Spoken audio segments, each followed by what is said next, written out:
I'm 1/8. I really learned I'm 1/8 Jewish. from that conference in Philadelphia. All right, good. Don't ask for the I story. really did. It was I can't understand it. I'm just kidding. It's interesting. Met a long-lost cousin over the weekend. Gotta hear this. And, you know, all the Max Bauers are devout Catholics. Every single one of them. And so my cousin Cindy is telling me the historical nature my of business is obviously the Max Bauers and how they came over with Novotny's, the saloon keepers, and trust me, there is a connection there. Anyway, came over on the ship and landed in Baltimore and then went to Chicago and then went up to Traverse City. But anyway, my great-grandfather was Jewish. He converted to Catholicism so he could marry my great-grandmother. I'm 1/8 Jewish.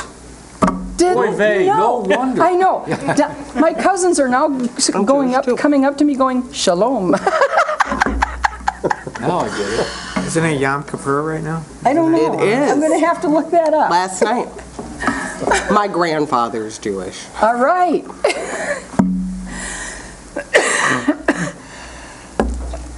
Oh, come on and smile, Commissioner Wheelock. God, you look like you're in pain. Week. Yeah. God. It's hump day! Yeah. Well, when you're working double shifts, the hump just doesn't quite seem the same, you know? This whole two-job thing is fun now. Ron and I were just talking about it. It's not going to be. This is going to be. It is quick and very easy, I'm difficult sure. running a business and Famous last words. doing this. Famous last words. I don't know anything about that. Yeah. Okay, ladies and gentlemen, I am going to call the meeting to order, and we will begin with the Pledge of Allegiance.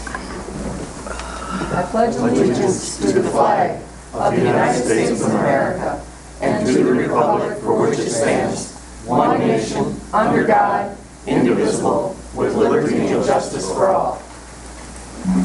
Sarah, would you call the roll, please? Klaus. Klaus? House. Here. Hello. Close enough. Thanks. Crawford. Here. Johnson. Here. Kropa. Here. Lathrop. Yes. Wheelock. Yes, ma'am. Max Bauer. Here. Thank you. This is our first opportunity for public comment. Sarah, it is your turn. Any person shall be permitted to address a meeting of the Board of Commissioners, which is required to be open to the public under the provision of the Michigan Open Meetings Act as amended. Public comment shall be carried out in accordance with the following board rules and procedures. A, any person wishing to address the board shall state his or her name and address. B, no person shall be allowed to speak more than once on the same matter, excluding time needed to answer commissioners' questions. The chairman shall control the amount of time each person shall be allowed to speak, which shall not exceed 3 minutes. Chairperson may at his or her discretion extend the amount of time any person is allowed to speak. At this time, would anyone like to make public comment? Seeing none, we will move on to the interview process. Mr. Menzel, if you would be so kind as to come on up and take the chair, introduce yourself. Oh, And I good afternoon. I will explain the process. okay. Then, good afternoon, Madam Chair and fellow commissioners. I'm Tom Menzel, and I'm here to interview for an opening in the administrative position. The process is each commissioner will have the opportunity to ask one, at the most 2 questions. We have approximately 7 minutes per person, if that. Most of that 7 minutes, obviously, will be an opportunity for Mr. Menzel to answer the questions, and I would like to give him an opportunity at the end of this to ask questions of us. I have asked, as you know, each commissioner to submit your questions to our civil counsel. The reason for that being that there are questions in an interview that are illegal to ask. Mr. Cooney and Mr. Forsyth have reviewed the questions and have informed me that all the questions submitted by commissioners are indeed legal, and we may begin. Commissioner Wheelock, would you like to start, please? Tom, you've made comment that you were committed to the Bay Area Transportation Authority through the end of the year. What would your projected start date be if you were selected to this position? Well, Commissioner, that would depend on when a replacement is found for me at Beta. I have ask our ad hoc committee chair what the status of that is, and I believe Commissioner Lathrop is on that committee as well, and I believe there is a individual that's going to help them on a consultant role, start the recruiting and selection process.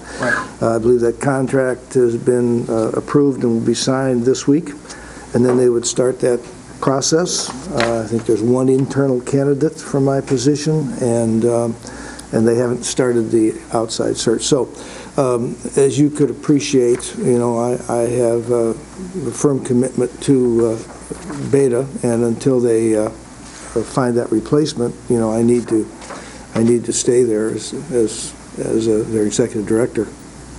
Thank you. Mr. Klaus? Ms. Menzel, why, knowing somewhat of your successes, why do you want to be the county administrator? At my age? Well, okay. That's an illegal question. That is not legally. Sounds like my wife in male clothing. There's a couple of reasons. One, I feel it's important to give back to your community, and I'll tell you why. I came here about 10 years ago after being gone 39 years and came back home because, as I know, I was born and raised here. My dad was athletic director and coach. And I come back to the Cherry Festival, which, $547,000 in debt and 6% of the line of credit, and 3 boards, and I reported to 83 people. And so I had to get them and convince them to eliminate their positions and go to one board. And I said, how in the world did that happen? How did I get them to do that? This guy comes from Chicago and convinced them to do that. Well, the reason is very simple, is they all knew my dad. And they all liked my dad, and they trusted my dad. And so,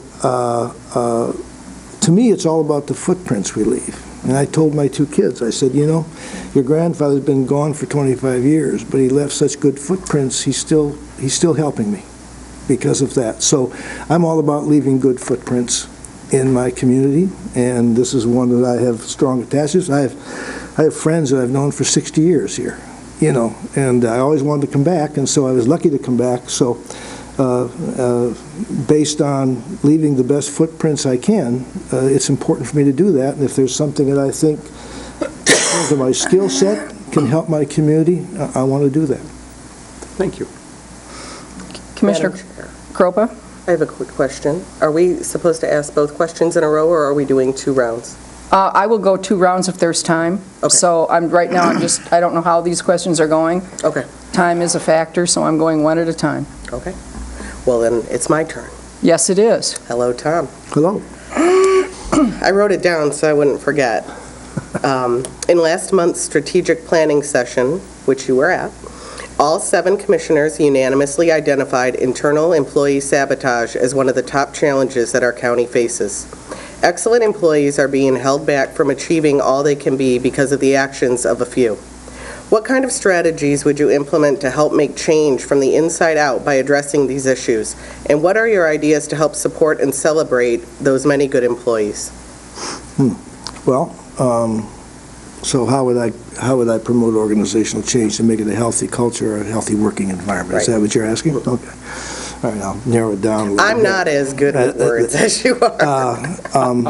First of all, I think you need to make it very clear who's running the operational side of the organization. As you've had a lack of administrative leadership for a while since that position's been unfilled, I think there's obviously people getting into departmental issues, which confuses people. So first thing I think you need to do is make sure it's clear that whoever is in this position as administrator is running the operation and will be in charge of that.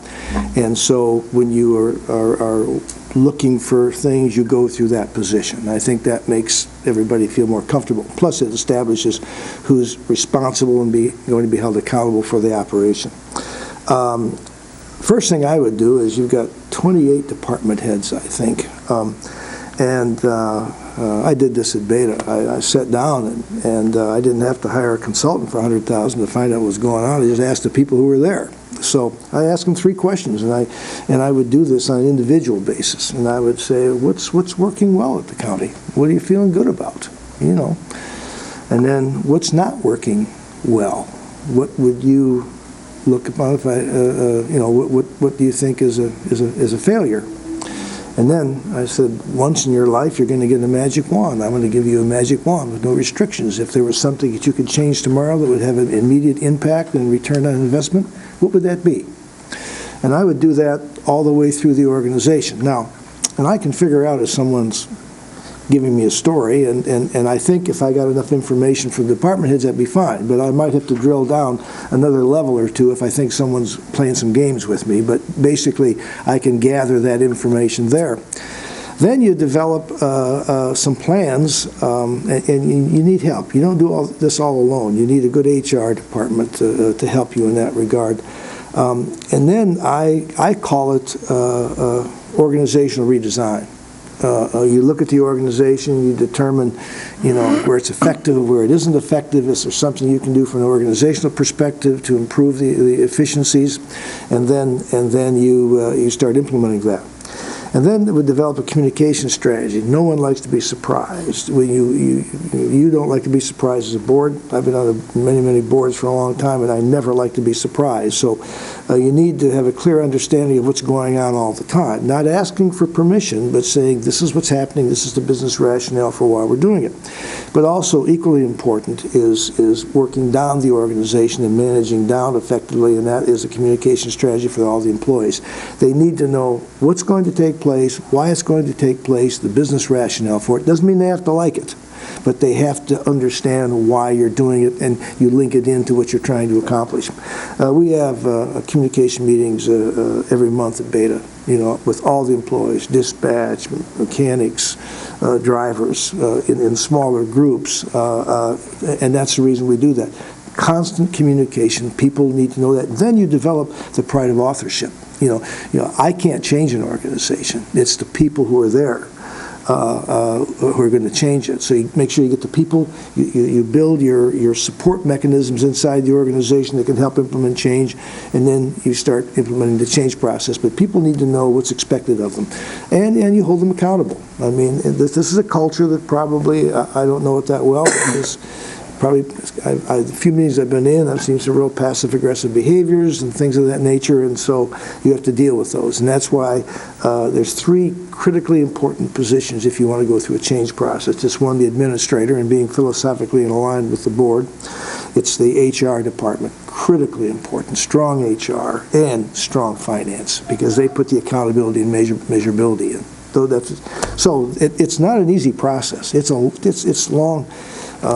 We're just getting into some real, as your vice chair would know, some real good measurements. We're taking strategic plans, taking the first year, linking them down into quarterly measurements, and then feeding back to the board. It's taken me 5 years to get there, with the old culture and finally getting it in place. So these things don't happen overnight, but you can make some great progress in moving forward.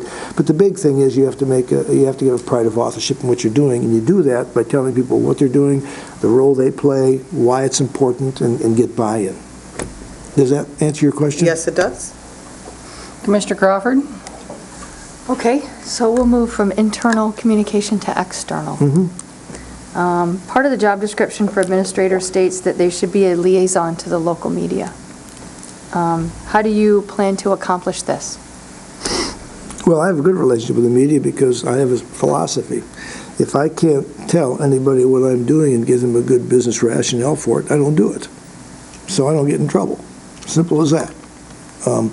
And I'm very transparent. Probably more so than when I was in the private sector, because I didn't have to be in the private sector, but I learned in the public sector, FOIAs, everything, you just don't do anything that is questionable, and I sleep well nights. And I've had a good relationship with the press. It's because I've been overly transparent. I don't do anything that I shouldn't do, and it's established, I guess, a level of professional respect. The other thing is the press, very much like like yourselves and employees, they don't want to be surprised either. So when we have plans for change, when we have strategies, well, when I was in politics, I met with Trib, Sun-Times, and the Herald every Friday in the afternoon, the reporters, and I laid it out for them. This is what we're doing. This is why we're doing it, And they appreciated that. They could drill me with questions, but I gave them a good rationale for what we're doing, and it was very successful, as you saw in some of the editorials I gave you. It worked very well. So it's just being open, transparent, and having a plan and sharing that, and making sure that there's a clear understanding, answering their questions. It's just being open, I think. Commissioner Johnson? Yeah, my two questions, you already took away, so I was writing some more. So, one off script. I'm good. You've been a consultant for a while here with us, so in your travels now and just coming to the meetings, what do you see as some of the biggest challenges we face here in the county right now? Well, I think you've got some financial challenges that you're going to have to deal with. I didn't get the financial till about 3, so I didn't really get to scrutinize it as well as I did. But there is some pension issues that are pretty serious here. You've got, I made some notes and stuff. Your health care benefits are a pretty serious issue, and within 2 years you're going to have to put that on your balance sheet. I think you've got the $7.3 million problem there, and it's zero funded. There's no money in there. And so I think not to be an alarmist, but I think that if I was looking at from a longer term perspective, you've got time, but if you don't start acting quickly, this is an organization that's moving toward emergency manager. And I'm not saying that to alarm, and I'm not saying that of anything in the past. It's just things have happened, and they're catching up, and you have to deal with it. Now, there are solutions. An example would be the pension. You've got 88 people now still on the defined benefit. Well, there are some things that can be done. Just to give you an example of a solution, there's they call it the bridge down. You can overly fund it and then make more money off it. That's it. And I'm going to tell you these things because there may be part of the solution in the bond, but I have a hard time borrowing more money and getting further in debt to pay off debt. It just doesn't seem logical to me. I need to look at the organization and see where the savings could be there before I use that as what I call the nuclear option, because I just don't think it's a good one. So just an example of the pensions. You can bridge down, and that's put more money into it, you make more, so your liabilities are less. Second option is to ask for the existing members to contribute more, lower the cost of what the county is contributing. That's the second option. The third is freeze your defined benefits. You've still got a couple of groups on them. January 1st, they're done. If they've got 16 years, they get 16 years credit. And then January 1st, they go on to a defined contribution. But you don't increase your liabilities going forward. The other, that's the third one. And another one, which is a little more difficult, is you can change your rate of increase from the 2.5. You got some, like I think that the deputies are 2.6, 2.7, they go down to 2.5 retirement. You could literally take that down going forward to 1.5. For moving forward. That would lessen your long-term liabilities going forward. But the solution to your financial problems are a lot of things. And usually they'll go back at the existing employees and they pay the price for it. You need to look at your retirement health care. Everything needs to be looked at. Everybody needs to contribute. And if you have everybody disliking you, sadly enough, you've done the right thing.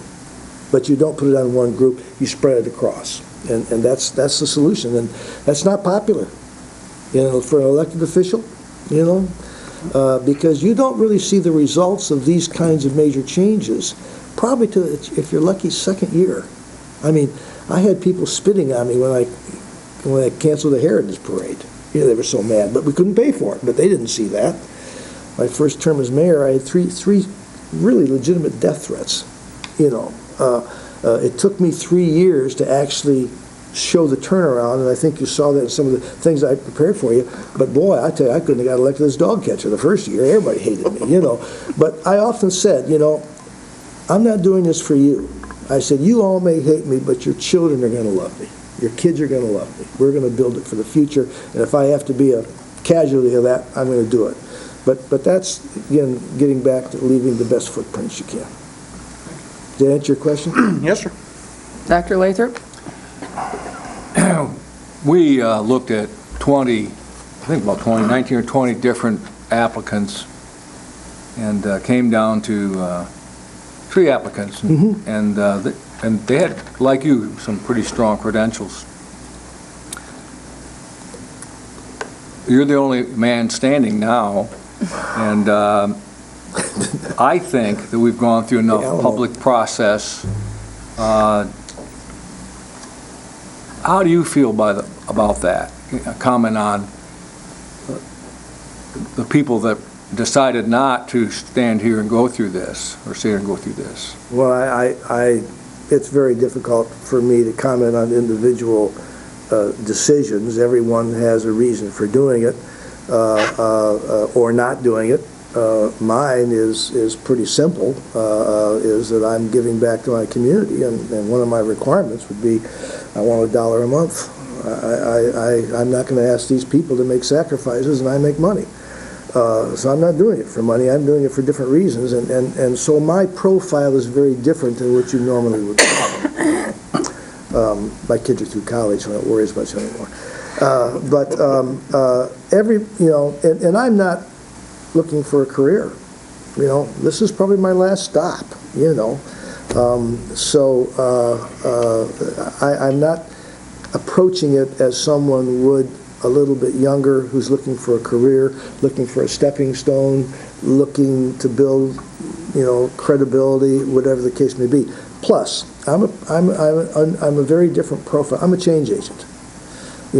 I get in an operation for about 5 years and then I go. The reason I'm 6 years with Beta was, as you know, that those 2 winters just hurt us badly. Trying to keep buses running with that winter and that cold, I used up a lot of my reserves, and I didn't feel I could leave without making sure we were doing the right things to resupply those reserves and get in the right steps. So it was a little unusual situation, but I don't know if I'm answering your question, Doctor, but everybody, you'd have to ask that question and say, why did you withdraw? And they would have to tell you, my family didn't want to move, or I was afraid of the financial, I don't know what it would be. But, I'm not afraid of anything here. I think everyone here wants to do the right thing and wants to leave the right footprints, and I am very much committed. I tried to get back here for 39 years and finally made it, and my best memories were being raised here. It got pretty complex after I left, but my childhood memories with great parents were really good here. So I'm just a little different profile, and I have met a number of people in the organization, and you've got some very good people here. I don't think they've been given the latitude to be innovative and creative and really explore their potentials, and they haven't been allowed to fail. You have to allow people to fail, So that's the culture. So I just see there's some things with my experiences and my skill set that could add some value, and as I said before, that's what I'm trying to do to help my community. If people do it in different ways. Volunteers for the Cherry Festival, volunteers for Film Festival, all the nonprofits here, they're all leaving good footprints. I'm just doing it this way. Thank you. My turn. Mr. Menzel, one of the things that I've noticed about you at both, the 2 organizations I'm familiar with, the Cherry Festival and Beta, is that you have sought out talent to fill your shoes in the event. I mean, clearly, you're not going to be here for any lengthy amount of time. Yeah, Well, you I- yourself I- said you're my- not going to make a lifelong I career out of understand. it. Quite frankly, if I hadn't had the background and the history in this community, you wouldn't be looking at me. My age would be a detriment. They wouldn't know me. I understand that. I think I'm a young 71, but I am 71. I've been trying to get people to give me 10 years of youth for a long time, and no one will do it, so I have to live with what I have. How would you seek talent to fill in behind you in the organization? Well, there's two parts to that question. First of all, I think every manager in every organization has a responsibility to backfill. They need to have someone in the wings who they've developed, mentored, trained, that can take over their position. If they go on vacation, they become acting director, for example. I think that's the responsibility of every director or manager. I haven't been able to institute this in beta what I would like to, but I'm big in career path planning, which is very different than a performance appraisal. Performance appraisal is, did you do things right, and did you meet your goals, and that kind of thing, and then you get rewarded for it or not. Career path planning is very different in terms of, this is the organization, this is the department you're in, here's where I see a possible path for you, here's your skill sets, you need to, this is a manager talking to, say, you for employee, and if you'd like to go up here, if this is what you're telling me, here's some deficiencies, and I think you can get them by our training in-house. I think you can get them by going to the college and taking these 2 courses. So you have to develop people and help them do that. So I would encourage, and I would have the HR people do that. Now, the other thing, the second part of that is I can't do what you want done alone. You've got to build a team. You've got to have a strong human resource department that's leading performance appraisals, that's leading career path planning, that's developing a curriculum architecture for training, supervisory and whatever skills are necessary, or making sure there's access to it through like the junior college. And the finance department. The finance department is critical because the measurability and the accountability comes from that side of the house. So you need to build that core team that's going to help you implement those things, and you do that by hiring the right people. It's like you tell your kids, you are who you hang around with. Same in business. You get good people, you're going to get good results. You don't get good people, you're not going to get good results. If you're in your own business, like Ron and Sonny, you got to have good people, or you can't do it yourself. So I hire good people. I try, and if they're not good people, I get someone in that can do it. Commissioner Wheelock, second question? Or not? Yeah. Surprisingly enough, sometimes boards, this one included, have a hard time defining clear direction. How do you handle when you do not get clear direction from your board, or when you disagree with the direction that the board gives you? Well, I ask. If I'm unsure of a direction, or if it's unclear, if I'm getting mixed signals, I'll ask the board that. And I'll do it not at a public meeting, but I'll do it through emails of saying, need some clarity, give me your feedback. If you talk to my beta board members, I talk to them a lot through email. They're really well informed. And so it's part of managing up the organization. This position needs to manage down the organization, but it needs to effectively manage up the organization as well. And that is getting clarity on direction, taking a strategic plan, and then breaking it down into measurable and achievable results, and having some commonality on that. If there is disagreement on that, I think I have an obligation to tell you. I'm real big on not everything, but certain things that are critical in nature, what I call staff recommendations.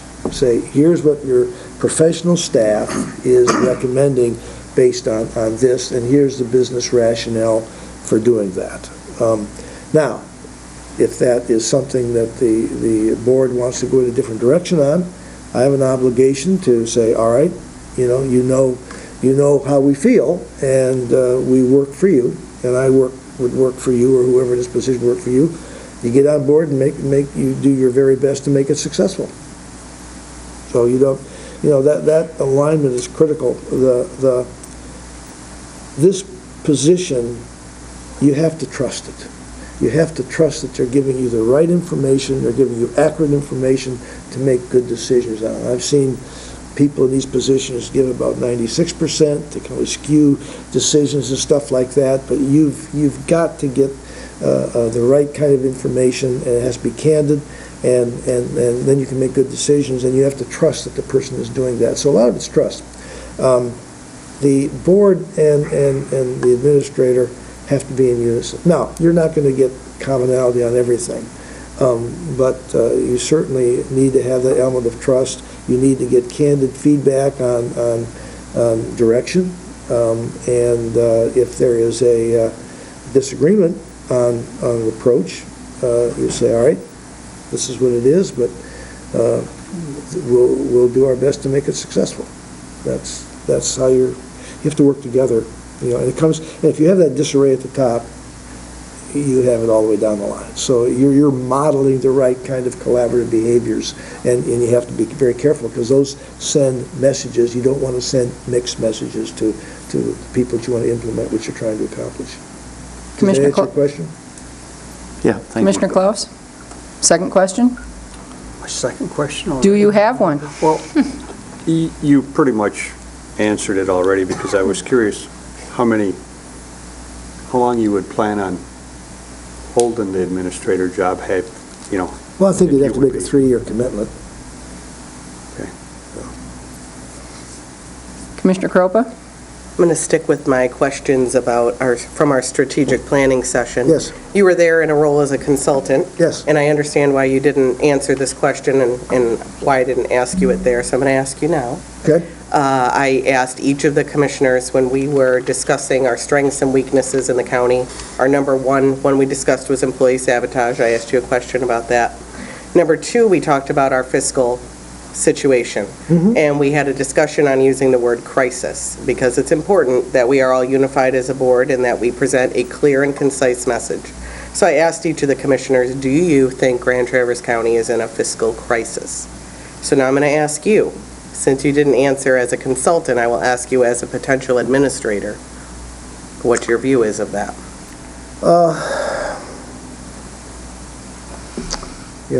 I want to be careful, because when you say it's crisis, you can put a negative connotation on the past, and I don't want to do that, because people made decisions based on very different variables than now. So to not be evasive or not give you a political answer, I would say that you've got some serious issues in pensions, in your op-ed. I don't know about the dam, but I understand there's some liabilities there. So, yeah, you don't have enough revenue to cover your obligations. So recognizing that says, if I don't recognize it and I play it out for a while, you got a crisis, because the trajectories are all scary when you look at them if you go out.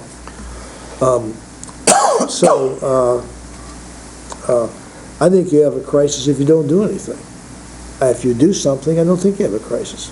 I think you're doing what needs to be done. You're maybe going to be doing a lot more heavy lifting that maybe other boards have had to do in the past, but if you do that, then it won't be a crisis. You'll have found some ways to resolve it, and it won't be easy. It'll be very difficult. You will have to go after some projects, some golden cows or the sacred cows, and they're all there. But you have to find out what your low-hanging fruit is first. That doesn't really damage too much or frighten people too much. And then you've got to start dealing with the pension issue and the op-eds and make some tough decisions. And you're a service business, you don't make widgets, so a lot of it's personnel. That's, the benefits and those kinds of things, And I can lay out some things very quickly, the pension issues have to be dealt with. We've got 3 or 4 options that aren't borrowing money, but are dealing with, you have to make structural change, basically.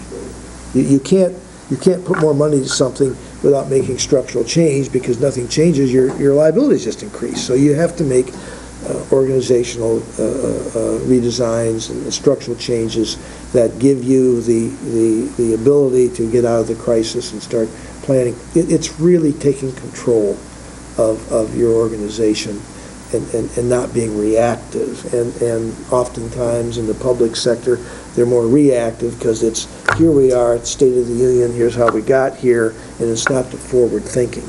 And that's why the financial is so important, that they have to do the forward thinking for you, and that's why those outside auditors are very, very important as well, because what you direct them is what they're going to give you. So you need to give them clear direction, as we want forward thinking 3-5 years out, what's going to happen, what our options are, those are the kind of things that will get you out of a crisis. But if you don't do anything, you're in a crisis. If you do something, I don't think you are. Does that?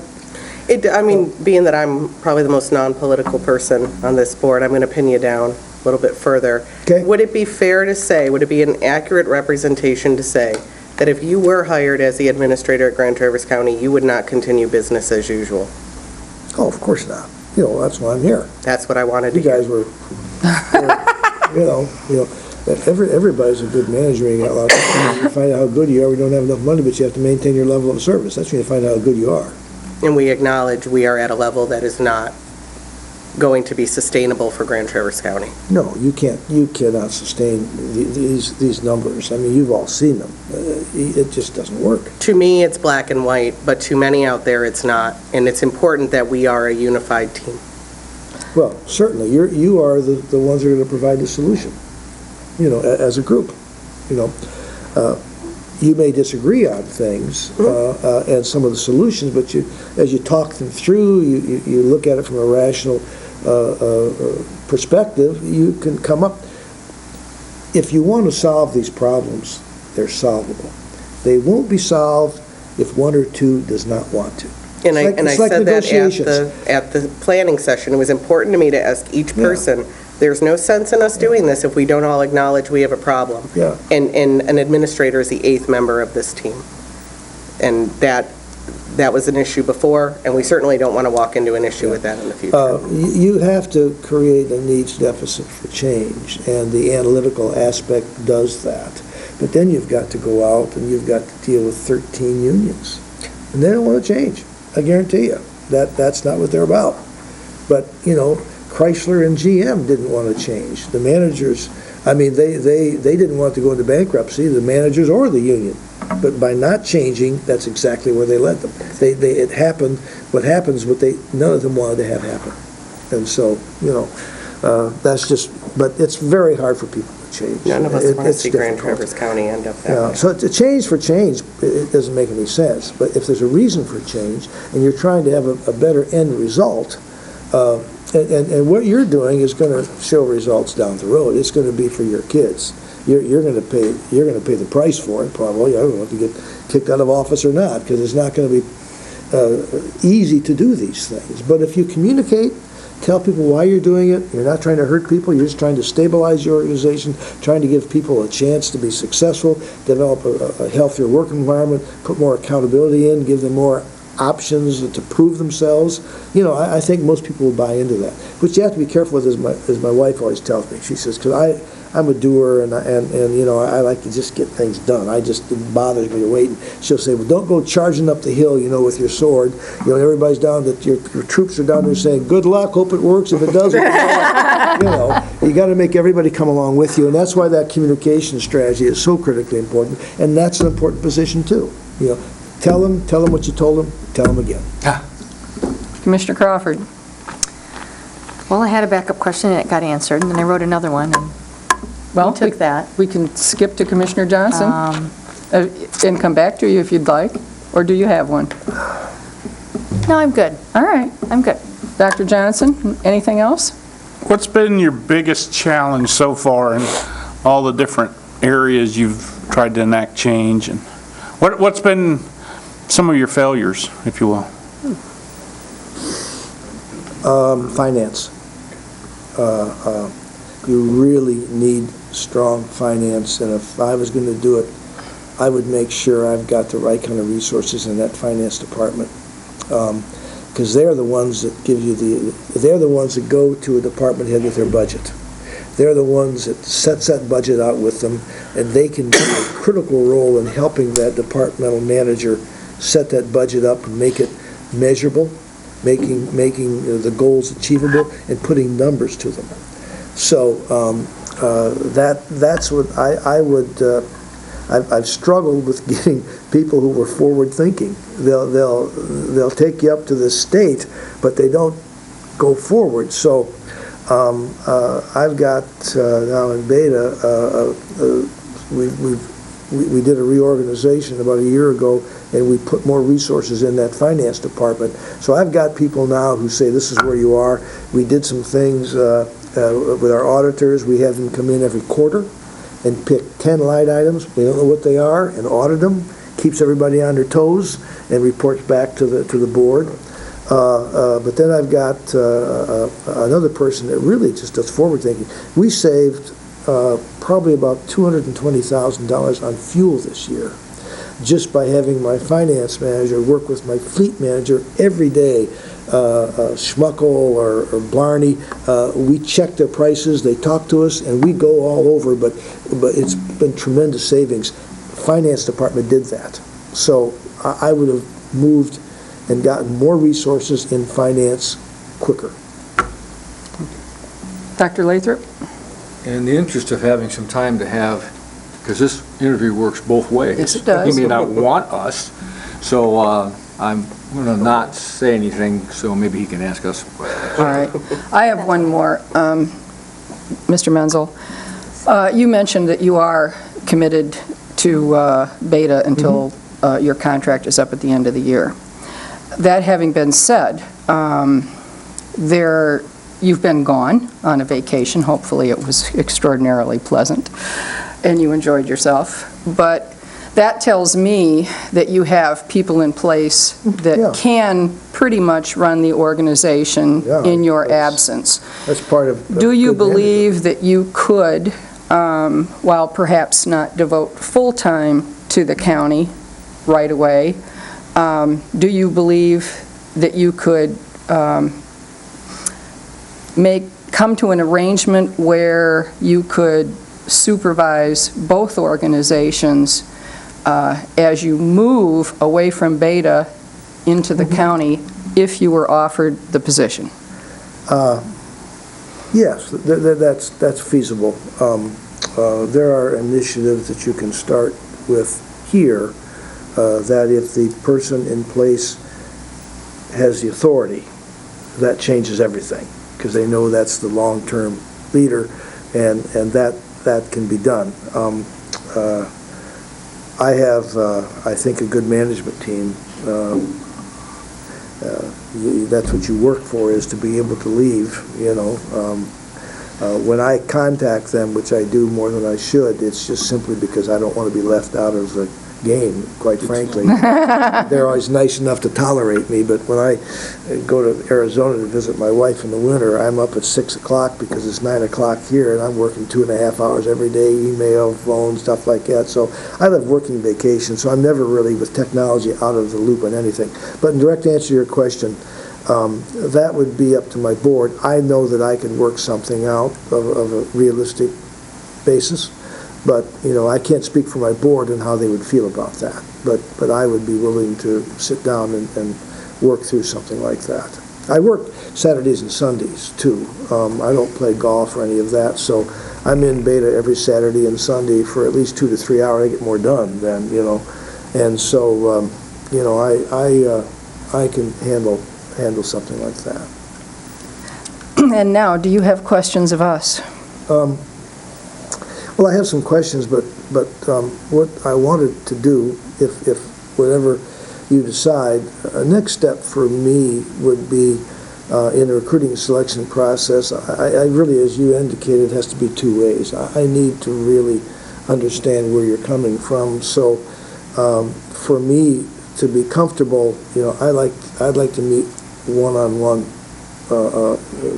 as soon as possible with each individual to find out because you're all different, what you think, what your expectations are, what you'd like to see accomplished, what's important to you as an individual, and just find out, if there's a good alignment there, because there has to be a good chemistry between us, because if I'm not successful, you won't be successful, and vice versa. So that would be my preference. I can't really dig in like I want to and really have a substantive discussion. I'm going to have a very different discussion with someone who's new as compared to I am with Commissioner Wheelock, who's got tremendous history here. It's going to be a very different discussion, and it would be impossible for me to do that. But I want to know those things, and it'll allow me, if it worked out, to hit the ground running a lot better, and I think develop that trust level, which we all need to do that. So that's my preference, if that answers your question. It does. A long answer. It does. So now I bring it back to the board. Are we interested as a board in taking the next step, as Mr. Menzel suggests, and meeting one-on-one privately with him? Yes. I'm seeing nods. Yes. Good with that. All right. Commissioners, can you, and Mr. Menzel, can you, we as a group, work together with Mr. Menzel's schedule and get this done within the next week? Yeah, we can do it Saturdays and Sundays. I mean, I'm Carol's shaking her head, no. No. Just thinking No. about my things, yeah. That's fine. But we'll That's no be problem. flexible, and evenings is fine, too. All right. So we will have that as our next step. Commissioners, please get with Mr. Menzel, set up a time, preferably before next Wednesday, so that you can, Maybe if I might make a suggestion. you may make any suggestion you like. Maybe it would be easier if I worked through Chris and gave her a available set of dates, and then she could get that out to people that would say this fits, that kind of thing, and we could just have... Yes, Chris hearings. Kramer is especially good at scheduling meetings. She does it very well. Yeah. And when I try to do it in a meeting on camera, she's going on the TV, I'm here, it's what I do. She's always with us. In terms of last questions, if there are no more, I'll just say I appreciate you giving me the opportunity to talk to you, and it's important to know who you're dealing with. And a number of years ago, I worked with a fellow named Stephen Covey, 7 Habits, and I went out to Park City, and then I helped him set up some distribution channels and franchises in Chicago. And he taught me about having a personal mission statement. And we had mission statements, and I did this, and I haven't made too many changes for it, and I have it in my day timer, but I thought I would just end by reading that to you so you know who I am, and if that makes you comfortable or not, but that's my mission statement. So basically, my personal mission statement is, it is my desire to develop a healthy relationship with my children, friends, and associates based on the sound principles of trust, honesty, consistency, and ethics centered around a healthy and balanced faith in God. I will exercise my destiny daily by living my life around high moral standards in a consistent, nurturing, and loving manner. I will focus on being a good listener to the concerns and needs of others, using the latter interventions to gather ideas, opinions, and experiences which allow me to continually grow and develop as an individual in a world that is in constant change. So that's what I kind of work off of. Before you leave, I wanted to briefly touch upon your point where we do indeed need a strong HR director. We have not to date been able to hire an HR director. I did have a discussion with Paula Segala this morning, who has graciously agreed to extend her contract. So we are going to have Paula's skill set available to us until we get a new HR director. I certainly think that's a wise move. I hold Paula Segala in high regard. She's proven her value to me in Beta many times, and so I think that's a very wise move. Okay, and with that, I will adjourn this meeting, and that will, oh, no, wait a minute, public comment? Yeah. Public comment. Any additional public comment? None? I will adjourn the meeting. And now Michael can set up for Ways and Means, and we can move our name tags. Thank you, Tom.